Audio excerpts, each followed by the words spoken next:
আর টানাটানি করে লাভ নাই। আজকে তোমার সাথে আমার পরিবারের বোঝাপড়া আছে, তারপরে তোমার বাপের বাড়ি সসম্মানে ফেরত দেবে। আরে আপনার সাথে আমার কিসের বোঝাপড়া? আপনি আমার কি লাগেন যে আপনার সাথে আমার বোঝাপড়া করতে হইব? আমি কি লাগে এখন আমার চিন্তা আছে না। নাসিরার ভান করছে এতক্ষণ। এই তোমার উদ্দেশ্যটা কি বলো তো? আমার উদ্দেশ্য একটাই, ওই শিকদার বাড়িতে আমি ভুলেও যাব না। আর আপনি নিজের নাম লুকায় যে ওই লম্পটের নাম দিলেন, নিজের পরিচয় গোপন করলেন, এটা তো ঠিক করলেন না। আমি কোনো কিছু লুকাই নাই।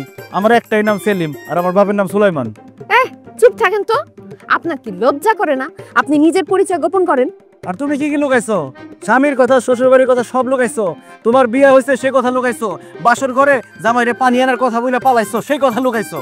আমি পলাইছি, খুব ভালো করছি, কারণ ওই লম্পটের সাথে আমি আমার জীবন কাটাইতে পারুম না। আরে কি সে তখন থেকে একই পেছাল পারতেছো, লম্পট লম্পট লম্পট। কিসের লম্পট? আর আমি লম্পট হতে যাবো কোন দুঃখে? আমি 7 বছর বিদেশে আছিলাম, বিদেশ থেকে আইসেই তোমার বিয়ে করছি। আর বিয়ার রাইতে বাসর ঘরে তুমি আমার পানি আনার কথা পলাইছো। আমি লম্পট কে চিন্তা করে দেখো, তুমি না আমি।